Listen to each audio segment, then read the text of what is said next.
रोशनी को मॉडलिंग का बहुत शौक था। वो अपना सारा समय मेकअप और एक्टिंग की प्रैक्टिस में ही निकाल दिया करती थी। रोशनी मिडिल क्लास फैमिली से थी। जब भी वो अपनी माँ से मॉडलिंग करने के बारे में पूछती तो वो उसे शादी के बाद करना कहकर टाल दिया करती थी। ऐसे ही एक दिन उसके कॉलेज में मॉडलिंग ऑडिशन चल रहा होता है और रोशनी अपनी माँ रानी के पास आकर उनसे कहती है, माँ, हमारे कॉलेज में ना मॉडलिंग ऑडिशन चल रहा है, क्या मैं हिस्सा ले लूं? अरे मुझसे क्या पूछ रही है? जाकर अपने बाप से पूछ। पापा, क्या मैं हिस्सा ले लूं? अरे अपनी माँ तो पूछ। मैं आप दोनों की बेटी हूँ, कोई फुटबॉल नहीं जो इधर उधर उछालते रहते हो। एक बार तेरी शादी हो जाए ना, फिर जो तेरे दिल में आए वो कर। रोशनी के मन में ये बात बैठ जाती है कि एक बार अगर उसकी शादी हो जाए तो फिर वो जो मन में आए वो कर सकती है। समय यूं ही बीतता जाता है और रोशनी की शादी दिनेश नाम के एक लड़के से हो जाती है, जो कि रोशनी को बहुत प्यार करता था और इसी के साथ उसे वादा भी करता है कि उसके वो हर सपने को पूरा करेगा। शादी के बाद अगले दिन जब रोशनी मेकअप कर रही होती है तो उसकी सास उससे कहती है, बहू, अगर लाली लिपस्टिक लगा ली हो तो मेरे लिए एक कप चाय बना दे। सासू माँ, चाय तो मैं बना दूं, पर उससे ना मेरी ब्यूटी खराब हो जाएगी। गैस की आग से अगर मैं काली हो गई या जल गई तो मैं मॉडल कैसे बनूंगी? मॉडल? अरे ये मॉडल कहाँ से आ गई बीच में? उन्होंने ना मुझसे शादी के समय वादा किया था कि वो मेरे सारे सपने पूरे करेंगे और मुझे ना मॉडल बनना है, मॉडल। ये मूंग और मसूर की दाल, आने दे दिनेश को, अभी बताती हूँ उसे मेरी नई नवेली बहू को क्या पट्टी पढ़ाया जा रहा है। इसके बाद रोशनी आंखों पर खीरे लगाकर लेट जाती है। इतने में ही वहाँ दिनेश आता है, जिसे देखकर रेनू से कहती है, अरे क्या बोला तू? बहू को मॉडल बनाएगा तो बीवी लाया है हीरोइन? माँ, अगर रोशनी मॉडल बनना चाहती है तो इसमें क्या गलत है? हमें तो इसका सपना पूरा करने में इसका साथ देना चाहिए। वैसे मेरा एक दोस्त है मोनू, वो कई लड़कियों को मॉडल बना चुका है। मैं रोशनी की बात उससे करूँगा। आया बड़ा बात करने वाला। तो तेरा मतलब क्या है कि ये महारानी आंखों पर खीरे मूली लगाकर पलंग तोड़े और मैं इसकी सेवा करूं? बहू लाया है या सास? दिनेश के पास रेनू की बातों का कोई जवाब नहीं होता और वो वहाँ से चला जाता है। ऐसे ही दिन गुजरते जाते हैं। अब रेनू सारे घर का काम किया करती और रोशनी सारा दिन बैठकर बस लाली लिपस्टिक ही लगाया करती कि तभी एक दिन रेनू रोशनी से कहती है, बहू, जरा एक बात बता, तू कुछ भी बना लेती है क्या? हाँ माँ जी, बना लेती हूँ ना।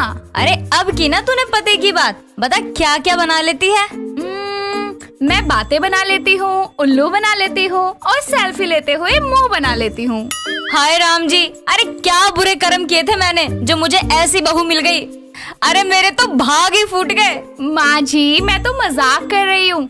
मुझे ना मैगी बनानी आती है, आप बोलो तो आपके लिए बना के लाऊं? अच्छा, तो इस उम्र में मैं मैगी खाऊंगी? माँ जी, प्यार करने और मैगी खाने की कोई उम्र नहीं होती। माँ जी, आपने मॉडल को कभी खाना बनाते देखा है क्या? वैसे अगर मैं मॉडल बन गई तो सोचो आपका कितना नाम होगा। अखबारों में फोटो, बड़ा घर, बड़ी गाड़ी, बड़ी पहचान। अच्छा बहू सुन, अगर 2 महीने के अंदर तू मुझे एक अच्छी सर्वगुण संपन्न बहू बनकर दिखा देगी तो मैं तेरा सपना पूरा करने में तेरी मदद करूंगी। क्या माँ जी, आप सच कह रही हैं? आप मेरी मदद करेंगी? बस फिर क्या था, रोशनी मोबाइल में देखकर 1 महीने में खाना बनाना सीख जाती है। सारे घर के काम अच्छे से करने लगती है। रेनू को ये सब देखकर बहुत खुशी होती है और वो आराम से अपने दिन गुजारने लगती है। अब रोशनी घर का सारा काम करती और रेनू बस बैठे बैठे सास की तरह ऑर्डर झाड़ती रहती। ऐसे ही 2 महीने बीत जाते हैं और एक दिन रोशनी दिनेश से कहती है, सुनिए जी, माँ जी ने ना मुझे 2 महीने का टाइम दिया था। अगर मैं घर का सारा काम सीख लूँ तो वो मुझे मॉडल बनने की इजाजत देंगी और मेरी मदद भी करेंगी। वो तो सब ठीक है रोशनी, पर मुझे लगता है तुमको मॉडलिंग का ख्याल छोड़ देना चाहिए।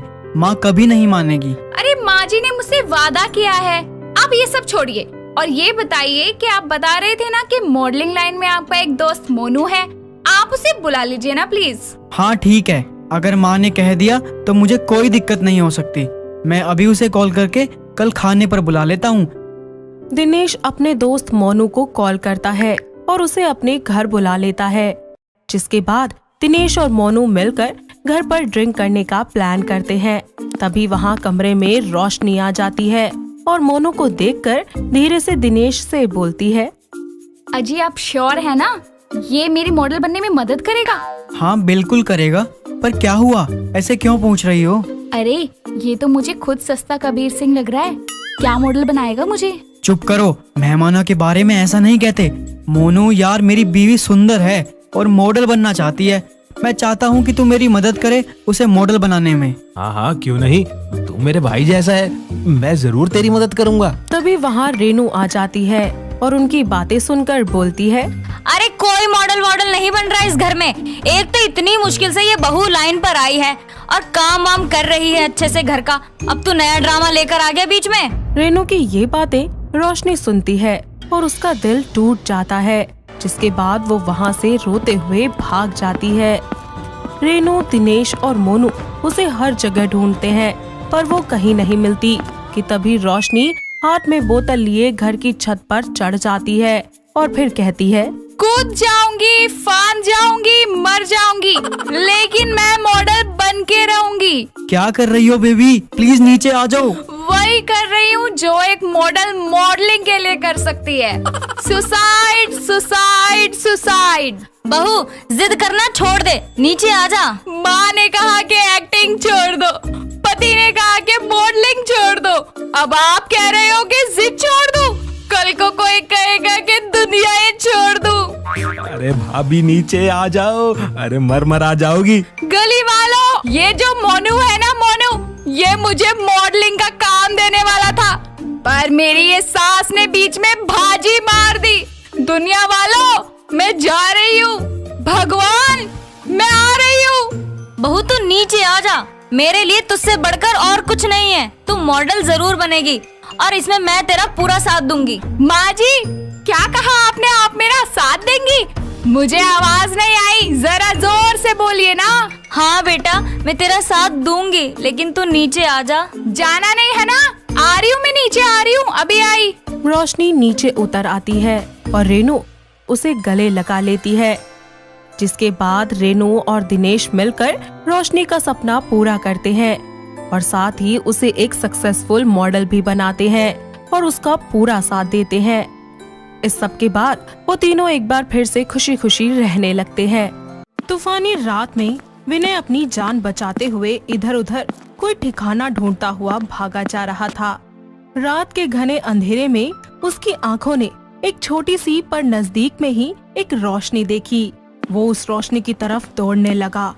वो रोशनी एक घर में से आ रही थी, जहाँ जाकर वो छुप चुका था। वो घर के आसपास देखता है, वहाँ पर एक स्विमिंग पूल पर उसकी नजर जाती है और वो उसमें छलांग लगा देता है। जैसे ही वो उसमें कूदता है, उसकी मौत हो जाती है, क्योंकि पानी में जहर था। अगली सुबह नेहा अपने ऑफिस के लिए निकल रही होती है, तो उसको पीछे से कोई आवाज देता है और वो कोई और नहीं बल्कि उसी का दोस्त विकास होता है। नेहा रुको जरा। हाँ, क्या हुआ? आज की न्यूज़ देखी तुमने? नहीं तो, भला ऐसा क्या आ गया न्यूज में? अरे तुझे पता है, कल रात हमारे घर से 5 किलोमीटर दूर एक इंसिडेंट हुआ है। अच्छा, कैसा इंसिडेंट? जहर देकर मारा है उस आदमी को और उसके बाद उसकी लाश को पानी में फेंक दिया। नहीं नहीं, पानी में जहर था। तुम्हें कैसे पता कि पानी में जहर था? अरे यार, बहुत आसान है ये समझना। कोई इंसान किसी को भी पहले जहर देगा, फिर उसे पानी में फेंकेगा। भला किसी के पास इतना टाइम है क्या खराब करने के लिए? इससे अच्छा तो पानी में जहर मिला दो, बंदा डूबेगा तो खुद ही मर जाएगा। देखो, ऑफिस के लिए लेट हो रहा है और मुझे तुमसे बहस नहीं करनी। अरे हाँ, बहुत लेट हो गया है वैसे भी। चलो जल्दी चलते हैं। वो दोनों ऑफिस पहुंचते हैं, जहाँ ऑफिस में हर तरफ बस यही बातें हो रही थी। तो ऐसे में नेहा की एक दोस्त निधि उसके पास आकर उससे बोलती है, पता है नेहा, कल क्या हुआ? हाँ हाँ, जानती हूँ कि एक बहुत बड़ा इंसिडेंट हुआ है, लेकिन उसके बारे में इतनी ज्यादा बातें करने की क्या जरूरत है? ये तू क्या कह रही है? तेरे अंदर दिल नाम की चीज नहीं है क्या? अब भला इसमें दिल की बात कहाँ से आ गई? यार, कोई किसी को बिना वजह थोड़ी ना मारेगा, जो तुम किसी पर भी बिना सोचे समझे इल्जाम लगाए जा रही हो, कोई ना कोई वजह तो रही होगी ना। अच्छा ठीक है, चिल कर अब। नेहा निधि से बात कर ही रही होती है कि नेहा का फोन बजता है। वो फोन उठाने के लिए साइड में चली जाती है और फिर कहती है, हाँ विराट, कहो। कहाँ हो? ऑफिस? तुमसे मिलना था मुझे। अभी पॉसिबल नहीं है। क्यों पॉसिबल नहीं है? यार मैं अभी तो आई हूँ ऑफिस और तुम कह रहे हो कि तुमसे मिलने आ जाऊँ। अच्छा ठीक है, हाफ डे लेकर आ जाना। अच्छा ठीक है, आ जाऊंगी। पीछे विकास खड़े होकर नेहा की सारी बातें सुन लेता है और वो उसके पास जाता है और कहता है, किससे बात कर रही थी? दोस्त से? कौन से दोस्त से? तुम नहीं जानते? नाम क्या है? तुम इतना पूछताछ क्यों कर रहे हो? क्योंकि मैं तुम्हारा बॉयफ्रेंड हूँ और मुझे ये जानने का पूरा हक है कि तुम किससे बात करती हो और किससे नहीं। अब तुम मुझ पर शक कर रहे हो। मैं जा रही हूँ। नेहा गुस्से में अपने ऑफिस से चली जाती है। विकास उसे रोकने की बहुत कोशिश करता है पर वो नहीं मानती और सीधे विराट से जाकर मिलती है। उसे गुस्से में देखकर विराट उससे पूछता है, क्या हुआ तुम्हें? इतना आग बबूला कैसे बनी हुई हो? क्या बताऊँ यार, वो विकास है ना, उसने दिमाग खराब कर दिया मेरा। तो उसे भी वहाँ पहुँचा दो जहाँ विनय को पहुँचाया है। बस मैं यही सब सोच रही थी, उसी से थोड़ा परेशान हो गई। अगले दिन विराट और नेहा मिलकर विकास को उठा लेते हैं और उसके साथ भी बिल्कुल वही हश्र करते हैं जो कि उन्होंने विनय के साथ किया था। विकास अपने आप को बचा नहीं पाता और फिर से अगले दिन न्यूज में यही खबर आती है जैसी विनय के टाइम पर आई थी। फिर से ये सारी चीजें दोबारा होने लगती है, लेकिन नेहा को किसी की भी कोई भी बात से फर्क नहीं पड़ता। कुछ दिन इसी तरह गुजर जाते हैं, लेकिन पुलिस को कुछ भी पता नहीं चल पाता। कुछ समय ऐसे ही बीतता है और एक दिन नेहा अपने ऑफिस के लिए लेट हो रही होती है। वो टैक्सी का इंतजार करती है लेकिन उसे कोई टैक्सी नहीं मिलती। तो उसके पास एक विहान नाम का आदमी अपनी बाइक पर आकर रुक जाता है और नेहा से कहता है, क्या मैं आपको कहीं ड्रॉप कर सकता हूँ? नो थैंक्स, मैं मैनेज कर लूंगी। वो तो दिख ही रहा है। फाइन, वैसे भी मुझे बहुत लेट हो चुका है। विहान नेहा को उसकी ऑफिस छोड़ देता है।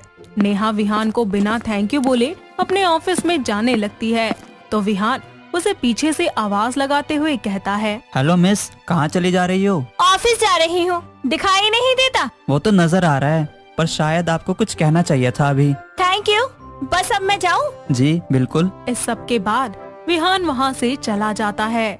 नेहा ऑफिस में जाने के बाद विहान के बारे में सोचने लगती है। पहली बार मुझे ऐसा महसूस हुआ है किसी के साथ बैठकर, उसके बोलने का तरीका। नेहा, तू भी यार कुछ भी सोचती रहती है, जाने दे और अपने काम पर ध्यान दे। नेहा अपने काम करने में लग जाती है। थोड़ी देर के बाद नेहा के पास एक प्यान आता है और उससे कहता है, मैम, आपसे मिलने के लिए कोई आया है। कौन है? वो तो पता नहीं, पर उन्होंने अपना नाम विहान बताया है। विहान? ये कौन है? चलो मैं देखती हूँ। नेहा उससे मिलने के लिए चली जाती है।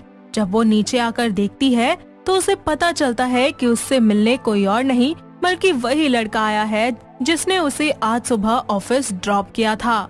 वो उसको देखकर खुश भी होती है और साथ ही थोड़ी चौंक भी जाती है। वो उसके पास जाती है और उससे कहती है, तुम यहाँ कुछ भूल गए थे क्या? हाँ, भूल तो गया हूँ कुछ। क्या भूल गए थे? मेरा दिल आप ही के पास तो रह गया है। अच्छा जी, कुछ मिनट साथ क्या रही, अपना दिल दे बैठे मुझे? मैंने दिया कहाँ, आपने चुरा लिया। बड़े स्मार्ट बन रहे हो। वो तो मैं हूँ, पर आपको अभी पता चला है। नेहा विहान से बात कर ही रही होती है कि सामने से विराट आ जाता है। नेहा थोड़ी घबरा जाती है और विराट उनके पास आकर नेहा से पूछता है, नेहा, कौन है ये? इससे तुम्हें कोई मतलब नहीं होना चाहिए। विराट नेहा को खींचते हुए अपने साथ एक कोने में लेकर चला जाता है और फिर उससे बोलता है, क्या चल रहा है ये सब? मतलब क्या है तुम्हारा? वो लड़का तुम्हारा दोस्त कब से बन गया? मेरे दोस्त बनते रहते हैं, समझे तुम? विहान उनके पास आता है और विराट से कहता है, भाई, ये जो तुम कह रहे हो ना, ठीक नहीं है। अब तू मुझे समझाएगा? विहान प्लीज जाओ यहाँ से। नेहा कह रही है इसलिए जा रहा हूँ, वरना अभी बता देता क्या क्या समझा सकता हूँ। विहान वहाँ से चला जाता है। नेहा विराट को भी वापस भेज देती है और अपने कैबिन में जाकर बैठ जाती है और वहाँ पर वो सोचती है, ये क्या हो रहा है मेरे साथ? मैं उस इंसान से लड़ रही हूँ जिससे मैं सबसे ज्यादा प्यार करती हूँ वो भी उस इंसान के लिए जिससे मैं आज सुबह ही मिली थी। कि क्या हो रहा है मेरे साथ? कहीं ऐसा तो नहीं कि मैं विराट से प्यार ही नहीं करती और शायद मुझे विहान से प्यार हो गया है। अगले दिन नेहा विराट को अपने घर पर बुलाती है। विराट उससे मिलने के लिए चला जाता है और फिर वो उससे पूछता है, क्या हुआ, मुझे यहाँ क्यों बुलाया है? तुम्हारे साथ मैंने गलत तरीके से बात की ना, बस इसलिए अपनी गलती सुधारने के लिए बुलाया है तुम्हें यहाँ। नेहा विराट के लिए ड्रिंक बना कर लाती है और वो उसे अपने हाथों से पिला लेती है। थोड़ी ही देर के बाद विराट नशे में खोने लगता है। नेहा उसको उठाते संभालते हुए पूल के पास लेकर जाती है। वो उसे पानी में धक्का देने ही वाली होती है कि तभी पीछे से विहान आ जाता है और विराट को पानी में गिरने से बचा लेता है। नेहा उसको यूं देखकर पूरी तरह से चौंक जाती है और फिर बोलती है, विहान, तुम यहाँ? पुलिस। विहान अपनी टीम को वहाँ पर बुला लेता है और लेडी ऑफिसर आकर नेहा को अरेस्ट कर लेती हैं। नेहा को इस सब के बारे में कुछ समझ नहीं आता कि आखिर उसके साथ क्या हो रहा है, तो विहान उसे सब बताता है। मैं तुम्हारा पीछा काफी दिनों से कर रहा था नेहा, तुम्हारी हर एक हरकत पर मेरी नजर थी। लेकिन मुझे तो लगा था कि तुम मुझे पसंद करते हो। मैंने इस बात से इनकार तो नहीं किया, मैं करता हूँ तुम्हें पसंद, पर जो तुमने किया है वो गलत है, उसकी सजा तो तुम्हें मिलकर रहेगी। ठीक है, पर सजा पूरी होने के बाद मैं तुम्हारे पास वापस आऊंगी, मेरा इंतजार करना। नेहा को अरेस्ट कर लिया जाता है। विहान कोर्ट में उसे मेंटली स्टेबल साबित करवा देता है, जिसकी वजह से उसकी सजा काफी कम हो जाती है और नेहा की सजा पूरी होने के बाद विहान उससे शादी कर लेता है और उसका एक अच्छे डॉक्टर के पास ले जाकर इलाज भी करवाता है और फिर पूरी तरह से ठीक हो जाने के बाद वो ऐसी चीजें दोबारा कभी भी नहीं करती, जिसके बाद वो दोनों खुशी खुशी अपनी जिंदगी में आगे बढ़ जाते हैं। कुछ करो वरना मैं चली जाऊंगी इस घर से। अरे विवेक, तुम्हारी चाची ने तो मेरा दिमाग खराब कर रखा है। जब से आई है ना, बस मेरे सर पर नाच रही है। मैं नहीं रह सकती उनके साथ। यार मैं क्या करूँ, कैसे भगाऊं उन्हें यहाँ से? वैसे ही इतनी ओल्ड हैं वो। देखो विवेक, तुम डिसाइड कर लो, तुम्हें तुम्हारी चाची चाहिए या मैं कर तो रहा हूँ ट्राई। दोनों बातें कर ही रहे होते हैं कि तभी उनकी चाची सास शर्मिला की आवाज आती है। अरे मैया, अरे बहू, अरे जल्दी आ, और ये देख सबका सब खराब हो गया। ये देखो फिर से कैसे चिल्ला रही है। अरे मेरा जीना हराम कर दिया है इन्होंने, कभी इधर भगाती है कभी उधर भगाती है। इतना कहकर सलोनी अपनी चाची सास के पास रसोई में चली जाती है और हड़बड़ाहट से उनसे पूछती है, क्या हुआ चाची जी, आप इतना जोर से क्यों चिल्लाई? अरे बहू, जब तक मैंने तुझे आवाज लगाई तब तक बिल्ली सारा दूध पीकर चली गई और ये देख सारा का सारा गिरा भी दिया उसने। क्या दूध पी गई? अरे बस इतनी सी बात के लिए चिल्ला रही थी। ये इतनी सी बात है तेरे लिए? अरे बिल्ली दूध पीने के साथ साथ गिरा कर भी चली गई। अरे तुझे पता भी है कि दूध का गिरना कितना अपशगुन होता है? क्या है? कब जाएंगी ये चाची? मेरा तो जीना दुश्वार कर दिया है, जब देखो तब मैं खाना ही बनाती रहती हूँ। तभी वहाँ पर विवेक आ जाता है।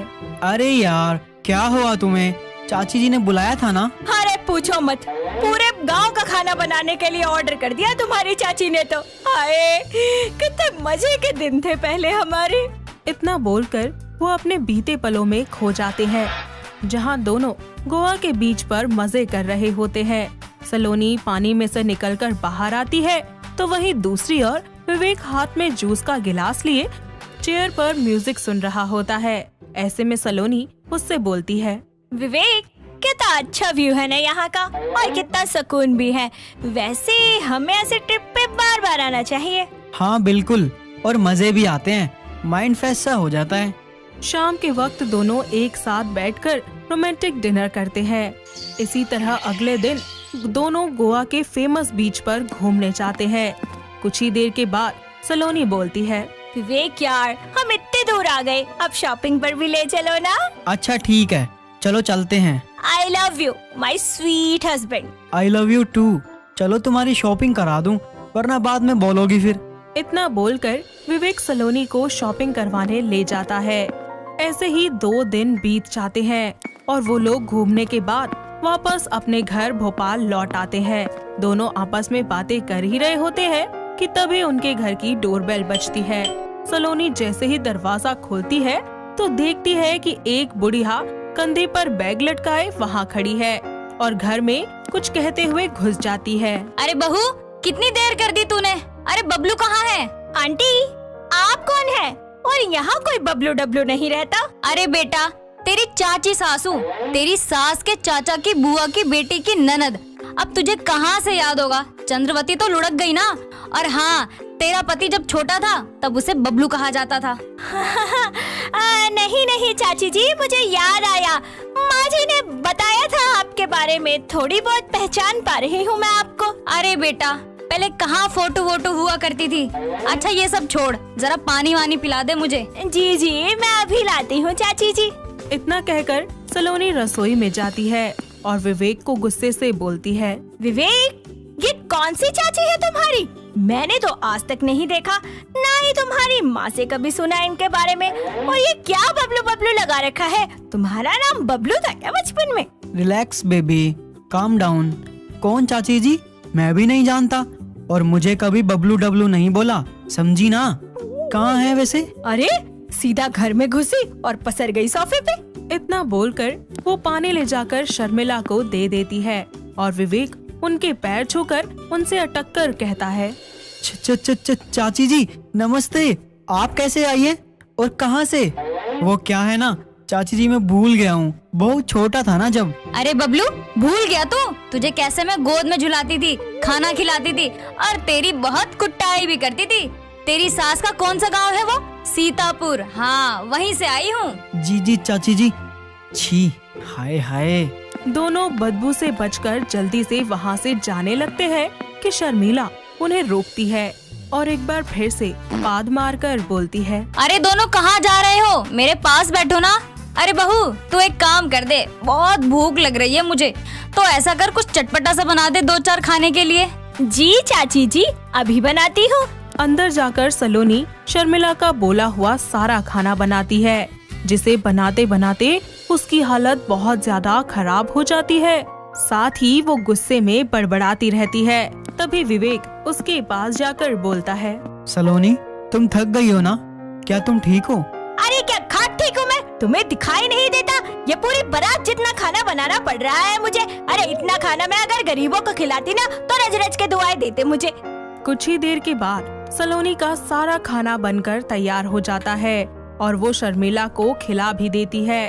साथ ही वो सब लोग खुद भी खाना खाते हैं। खाना खाने के तुरंत बाद शर्मिला जोरों से एक बम विस्फोट करती है, जिसके बाद विवेक और सलोनी दोनों ही उस गंदी बदबू को स्मेल करके पागल हो जाते हैं। और सलोनी ऐसे में सारी जगह पर हर कमरे में रूम फ्रेशनर स्प्रे कर देती है। चाची जी, आप किसी काम से आई है क्या? मेरा मतलब कितने दिन का काम है आपका? अरे नहीं बहू, मुझे कोई काम नहीं है। मैं तो आराम से 4 से 5 महीने के लिए रुकने आई हूँ यहाँ पे। तुम दोनों निश्चिंत रहो। इसी तरह वक्त गुजरता जाता है। शर्मिला सलोनी को कह कहकर घर के सारे काम करवाती है, उससे बेहिसाब खाना बनवाती है, जिसके बाद सलोनी की अच्छे से बैंड बज जाती है। तो वहीं शर्मिला की खाना खाने के बाद हमेशा की तरह बम के खोले छोड़ने की आदत यूं ही चलती रहती है। ऐसे ही एक दिन शर्मिला सलोनी को खाना बनाने के लिए कहती है और वो चिड़चिड़ी होकर रसोई में खाना बनाने चली जाती है, जहाँ फिर से वो विवेक को सुना रही होती है। कुछ ही देर के बाद वो खाना बनाकर शर्मिला के लिए उसके पास ले जाती है। चाची जी, आपकी पसंद का सारा खाना बना दिया है मैंने, जितना चाहे खा लो। अरे वाह बहू, मैंने तो तुझे थोड़ा सा बोला था बनाने के लिए और तूने इतना सारा बना कर ले आई। चलो बना कर ले ही आई है तो खिला भी दे। इतना बोलकर शर्मिला खाना खाना शुरू करती है और एक एक करके वो सारा खाना खा जाती है। ऐसे ही एक दिन उनके घर की डोरबेल बजती है। सलोनी के साथ वाले पड़ोसी मिस्टर नारायण उनके घर आते हैं और अचानक से उनकी नजर शर्मिला पर पड़ती है, जिसके बाद मिस्टर नारायण कहते हैं, आप शर्मिला चाची तो नहीं है? अरे तू कौन है और तुझे मेरा नाम कैसे पता? अरे चाची जी, मैं आपका बबलू। भूल गई है क्या आप, जिसे आप गोद में झुलाती थी, अपना खाना खिलाती थी, बहुत कुटाई करती थी ना? अरे तू तो सच में मेरा बबलू है। अगर तू मेरा बबलू है तो ये कौन है जिसके घर में मैं इतने टाइम से रह रही हूँ? अरे आपको तो मेरे घर आना था, ये तो मेरे पड़ोसी हैं। पास खड़े सलोनी और विवेक हकीकत जानकर अपने सर पर हाथ मारते हुए वहीं बैठ जाते हैं, जिस पर वो दोनों एक साथ बोलते हैं। तो ये है असली बबलू। अरे चाची जी, आप भी ना कॉल कर लेते मुझे, मैं कहीं घूमने चला गया था सुहानी को लेकर। अच्छा सलोनी भाभी, विवेक भाई, आपका बहुत बहुत शुक्रिया मेरी चाची जी का इतना ख्याल रखने के लिए। इतना कहकर मिस्टर नारायण अपनी चाची और उनके सामान को अपने घर ले जाते हैं और शर्मिला के जाने के बाद फाइनली दोनों पति पत्नी चैन की सांस लेते हैं और अपनी जिंदगी को एक बार फिर से नॉर्मल तरीके से जीने लगते हैं। राज, कहाँ हो तुम? मैं 5 मिनट में पहुँच जाऊंगी। बस साक्षी, मैं भी आ जाऊंगा फटाफट से। Okay, I am waiting. Raj phone काटकर अपने दोस्त ऋषभ को कहता है, यार आज और बाइक दिखा दे, कुछ अर्जेंट काम है। क्या यार, तू फिर से बाइक मांग रहा है? भाई दिखा दे, मैं जल्दी ले आऊंगा। यार तुझे पता है ना पेट्रोल कितना महंगा हो गया है, इसमें बहुत कम पेट्रोल है। ऋषभ तू फिक्र मत कर यार, मैं डलवा दूंगा पेट्रोल और ध्यान से लेके जाऊंगा। अब जाऊं क्या? चल ठीक है यार, और हाँ धीरे चलाइयो और थोड़ी जल्दी आइयो। इतना कहकर वो बाइक लेकर फटाफट से साक्षी के पास पहुंचता है और साक्षी अपनी कार को पार्क कर देती है और उसे हाय कहते हुए बोलती है, हाय राज, कैसे हो? मैं ठीक हूँ, जल्दी बैठो अब। राज साक्षी को अपनी बाइक पर बिठाकर उसे राइड्स पर ले जाता है। दोनों एक साथ टाइम स्पेंड करते हैं, साथ में लंच करने जाते हैं और कुछ ही देर के बाद दोनों एक दूसरे के साथ पार्क में आ जाते हैं, जहां साक्षी राज के कंधे पर सर रखकर उसकी साइड में बैठी होती है और राज उससे बोलता है, साक्षी एक बात बताऊं, मैं तुम्हारी तरह रिच नहीं हूँ और ना ही मेरे पास कोई जॉब है। मैं एक मिडिल क्लास फैमिली से बिलोंग करता हूँ और हैंडसम भी नहीं हूँ, तब भी तुम मुझसे प्यार करती हो, आखिर क्यों? क्यों करती हो? क्योंकि मैं तुमसे प्यार करती हूँ और तुम बहुत अच्छे हो, तुम्हारा दिल बहुत अच्छा है। हर चीज पैसे और लुक्स नहीं होती है। अगर तुम्हें फिर भी समझ नहीं आ रहा ना कि मैं तुमसे क्यों प्यार करती हूँ, तो मैं तुम्हारी क्लास लगा देती हूँ अभी। अच्छा सॉरी, अब नहीं बोलूंगा ऐसा। I love you so much Sakshi. I love you too Raj. वक्त बीतता जाता है और राज साक्षी से हमेशा जब भी मिलने आता तो अपने दोस्त ऋषभ से मिन्नतें कर कर बाइक मांग कर लाता और साक्षी को हमेशा उस पर ही घुमाया करता। ऐसे ही एक दिन दोनों कैफे में बैठे होते हैं कि तभी राज को एक कॉल आता है। जी सर, ओके डन। क्या हुआ यार, किसका कॉल था? वो कल मेरा इंटरव्यू फिक्स हुआ है। ओके, कल अपना इंटरव्यू अच्छे से देना। All the best my love. हाँ साक्षी। अरे साक्षी तुम मत करो, मैं पे करता हूँ। अरे कोई बात नहीं राज, मैं कर रही हूँ ना, तुम नेक्स्ट टाइम कर देना। अगले दिन राज अपना इंटरव्यू देकर आ जाता है, जहां उसे रिजेक्ट कर दिया जाता है और सैड होकर वो अपने घर चला जाता है। वहीं साक्षी उसे बहुत कॉल्स करती है, लेकिन वो उसकी एक भी कॉल को आंसर नहीं करता। तो वहीं राज के घर उसके कुछ दोस्त आते हैं, जो लोग उसे जबरदस्ती ड्रिंक करवा देते हैं। इस सब से उसे हैंगओवर हो जाता है, जिसके बाद उसके सारे दोस्त वहां से चले जाते हैं। दूसरी तरफ साक्षी उसे कॉल करती रहती है और खुद ही मन में सोचती है, क्या करूं, मुझे बहुत फिक्र हो रही है। ऊपर से राज का फोन भी नहीं लग रहा है।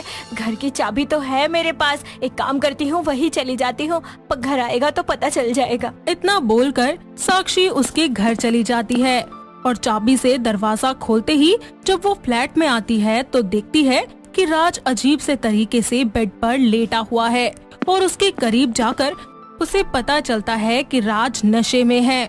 फिर वो उसके शूज उतारकर उसे सही से लेटाती है और वहीं चेयर पर जाकर उसके उठने का इंतजार करने लगती है। अगली सुबह जब राज उठता है तो अपना सर पकड़कर बोलता है, मेरा सर। साक्षी तुम यहाँ कैसे? तुम्हें पता है ना मैं तुम्हारी कितनी फिक्र कर रही थी और तुम हो कि कॉल भी नहीं उठा रहे थे। तुमने ड्रिंक क्यों की राज? तुम्हें पता है ना ये कितना अनहेल्दी होता है। वो साक्षी मैंने नहीं पी, मेरे दोस्तों ने जबरदस्ती पिला दी। सच में साक्षी। ठीक है, मुझे प्रॉमिस करो आज के बाद तुम बिल्कुल नहीं पियोगे, वरना मैं तुमसे बात नहीं करूँगी।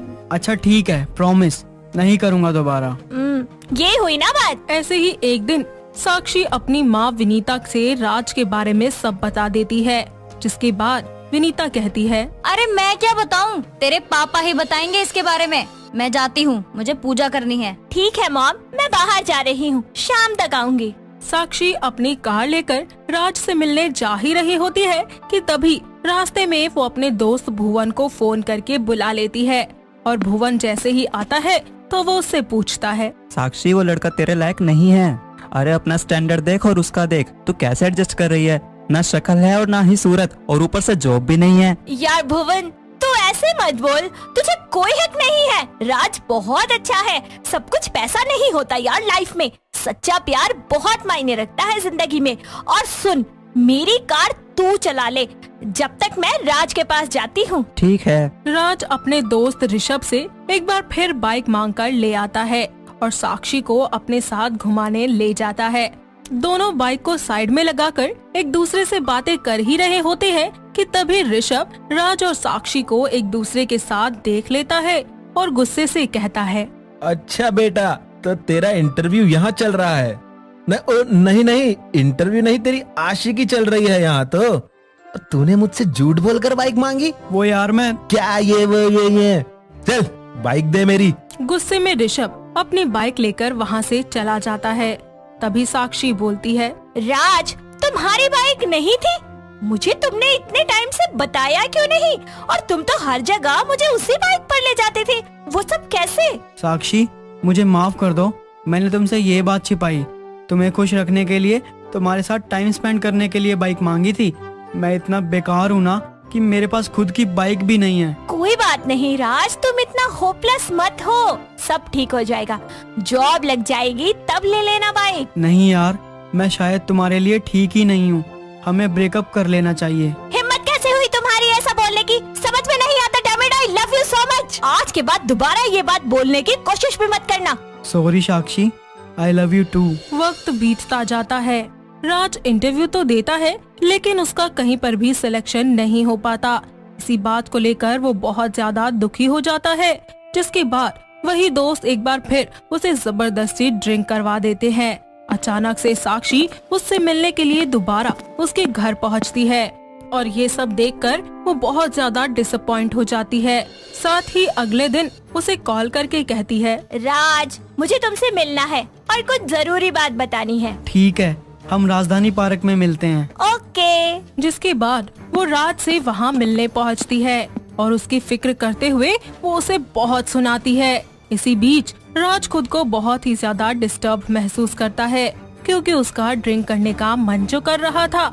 ऐसे में वो इधर उधर देखता है, कभी अपने हाथों को रब करने लगता है। इतने में साक्षी बोलती है। तुम मेरी बात सुन रहे हो? मैं क्या बोल रही हूँ? It's very unsafe. कुछ भी हो सकता था तुम्हें। तुम अपना ख्याल नहीं रख सकते क्या? तुमने मुझसे प्रॉमिस किया था ना कि तुम ड्रिंक छोड़ दोगे। बस बहुत हो गया, अब ज्यादा भाषण मत सुनाओ मुझे। पैसे दे दो फटाफट, ड्रिंक करनी है मुझे। राज उस पर जोरों से चिल्ला देता है, जिसकी वजह से साक्षी रोने लगती है और राज अपने घर चला जाता है। उसके पीछे पीछे साक्षी भी चली जाती है। वो उसे फिर से समझाती है लेकिन राज उसका हाथ पकड़कर अपने घर से धक्का देते हुए बाहर निकाल देता है। साथ ही दरवाजा बंद करके वो उससे कहता है। साक्षी, तुम प्लीज चली जाओ यार यहाँ से, इससे पहले कि मैं कुछ कर बैठूं। Raj, please open the door. Please मुझसे बात करो ना। तुम मेरे साथ ऐसा नहीं कर सकते। I really love you. अंदर जाकर राज बहुत ज्यादा तोड़फोड़ करता है। साक्षी बाहर से उसे समझाने की बहुत कोशिश करती है लेकिन वो नहीं मानता। अगली सुबह जब राज दरवाजा खोलता है तो देखता है कि साक्षी पूरी रात यूं ही उसके दरवाजे के बाहर बैठी रही और जैसे ही साक्षी की आंखें खुलती हैं तो वो बोलती है। राज, तुम ठीक हो ना? साक्षी, मुझे माफ कर दो यार कि कल रात मैंने तुम्हारे साथ क्या किया। राज प्लीज, मुझे कभी खुद से दूर मत करना, वरना मैं सच में तुम्हारे बिना नहीं रह पाऊंगी। अब कभी नहीं करूँगा।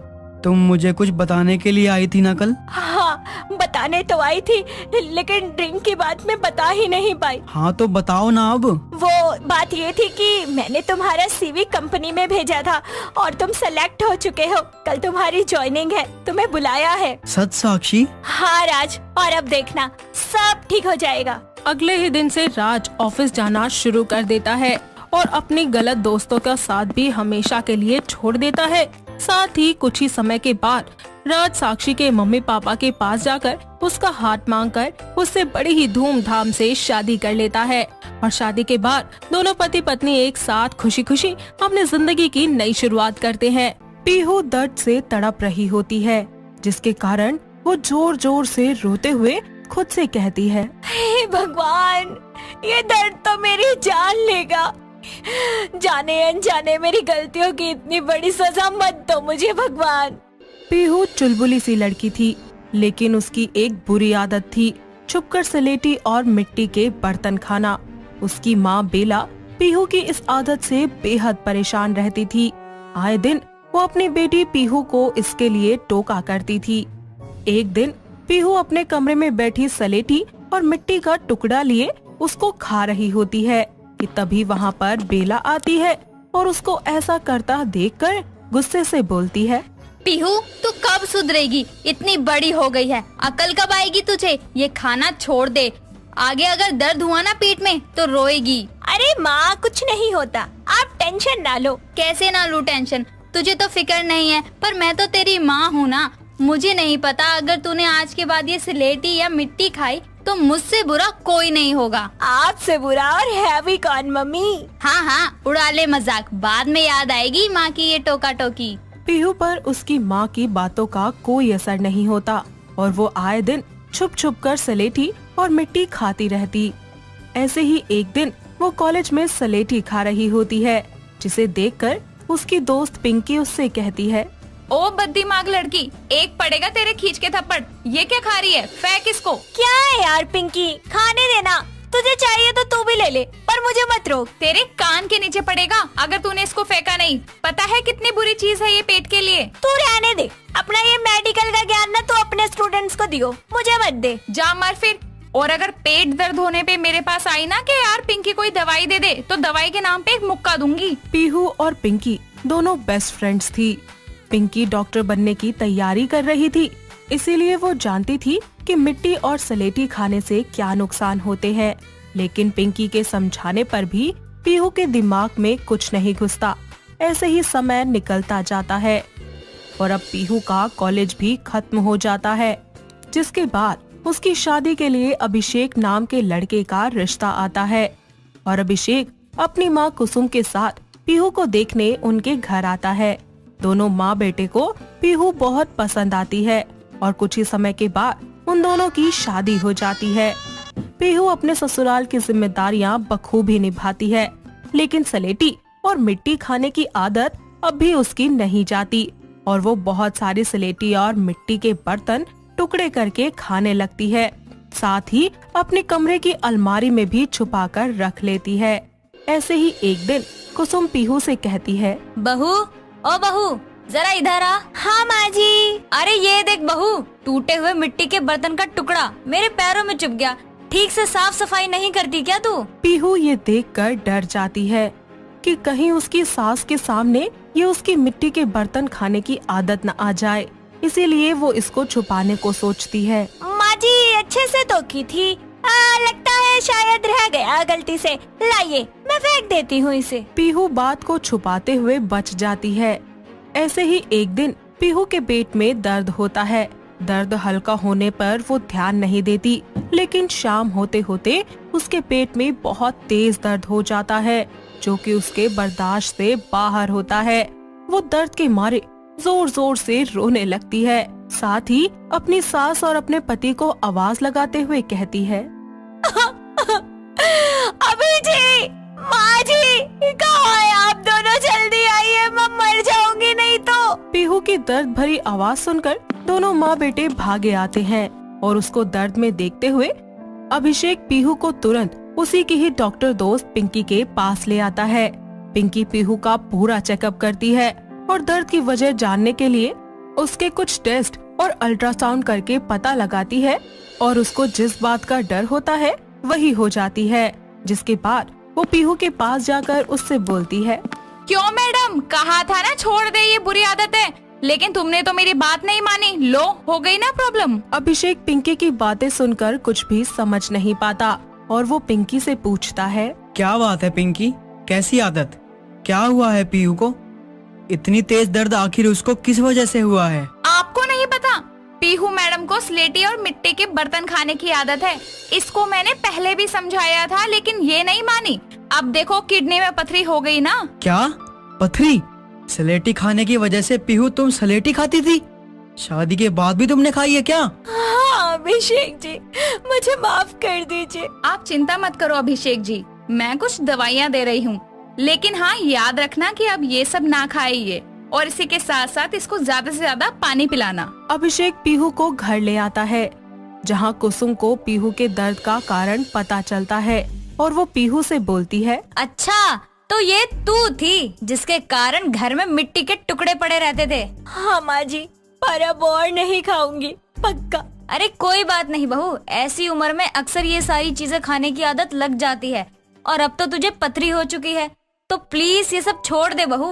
हाँ माँ जी जरूर। कुसुम इस दौरान पीहू का बहुत ध्यान रखती है, जिसके बाद दवाइयों की वजह से कुछ ही समय के बाद उसका दर्द खत्म हो जाता है। ऐसे ही समय बीतता जाता है। पीहू को लगता है कि वो ठीक हो गई है और फिर क्या था, वो एक बार दोबारा सलेटी और मिट्टी खाना शुरू कर देती है। ऐसे ही एक दिन अभिषेक पीहू को सलेटी खाता हुआ देख लेता है और उससे कहता है, पीहू तुमको मना किया था ना, तुम फिर शुरू हो गई? भूल गई कैसे दर्द से तड़प रही थी? अरे अभिषेक बाबू, सलेटी हमको छोड़ दे, ये हो नहीं सकता। हम सलेटी खाना छोड़ दे, ऐसा हम होने नहीं देंगे। ओ मैडम, ज्यादा डायलॉग बाजी मत करो। दर्द होगा तो आवाज नहीं निकलेगी तुम्हारी। छोड़ क्यों नहीं देती खाना? घर में खाने की कमी है क्या जो ये खाती हो? क्या करे अभिषेक बाबू, ये तड़प ही ऐसी है। इसकी खुशबू मुझे इसकी ओर जैसे खींची ले जाती है और मदहोश कर देती है और मैं बस इसे खा जाऊं। ठीक है, खाओ। दर्द हुआ ना तो मदहोश की जगह बेहोश होगी, याद रखना। पीहू अपनी आदत से मजबूर एक बार फिर से छुप छुप कर मिट्टी और सलेटी खाना शुरू कर देती है। ऐसे ही एक दिन पीहू रसोई में खाना बना रही होती है कि अचानक उसके पेट में दर्द उठता है। कुछ ही देर के बाद पीहू दर्द से तड़प रही होती है, जिसके कारण वो जोर जोर से रोते हुए खुद से कहती है, हे भगवान, ये दर्द तो मेरी जान लेगा। जाने अनजाने मेरी गलतियों की इतनी बड़ी सजा मत दो मुझे भगवान। उसकी आवाज सुनकर अभिषेक वहाँ आता है और फिर बोलता है, अनजाने में नहीं मैडम, इस बार जान के किया तुमने ये गलती। पता होते हुए भी कि पथरी है तुम्हें, अपनी बुरी आदत नहीं छोड़ी तुमने। अब तड़प रही हो, क्या करूँ मैं तुम्हारा? इस बार पीहू को बहुत ज्यादा तेज दर्द था, जिसकी वजह से उसे ऐसा महसूस हो रहा था कि शायद वो अब नहीं बच पाएगी। वो दर्द भरी आवाज में अभिषेक से कहती है, अभिषेक जी मुझे प्लीज बचा लीजिए, आपकी कसम आज के बाद कभी नहीं खाऊंगी। अभिषेक पीहू की दोस्त पिंकी को कॉल करके घर बुलाता है और उसे सारी बातें बताता है। पिंकी पीहू को देखते हुए कहती है, सुधरोगी नहीं ना तुम? तुम्हारी मम्मी ने तुमको कितना समझाया था और अभिषेक जी भी कितने प्यार से तुमको समझाते हैं, लेकिन तुम सबकी बातों से ज्यादा इस बुरी आदत से प्यार करती हो। पिंकी की ये बातें सुनकर पीहू को अपनी माँ की बातें याद आती हैं कि उसकी माँ भी उसको ऐसे ही टोका करती थी और उसको अब दर्द के साथ पछतावा भी हो रहा होता है कि सबने उसकी भलाई के बारे में सोचा और वो खुद ही अपनी खुद की दुश्मन बन बैठी। इस सब के बाद पीहू अच्छे से समझ जाती है कि उसका ठीक रहना कितना ज्यादा जरूरी है और इस दर्द से हमेशा हमेशा के लिए छुटकारा पाने के लिए उसको अपनी आदत छोड़नी ही पड़ेगी। और फिर वो पिंकी से बोलती है, पिंकी अब से कभी नहीं खाऊंगी, मुझे समझ आ गया यार, और अब ये दर्द मैं हमेशा के लिए खत्म करना चाहती हूँ। प्लीज मेरा दर्द कम कर दे, ये पथरी निकाल दे यार, मैं मर जाऊंगी इस दर्द से। पिंकी पीहू को एक इंजेक्शन लगाती है, जिसके कुछ ही टाइम के बाद उसका दर्द धीरे धीरे कम होने लगता है। पीहू को ये सब कुछ अब अच्छे से समझ आ चुका होता है कि उसकी आदत से ही उसको दर्द हो रहा है और हर कोई उसके भले के लिए ही उसे समझा रहा था। इसीलिए अब वो सलेटी और मिट्टी खाना पूरी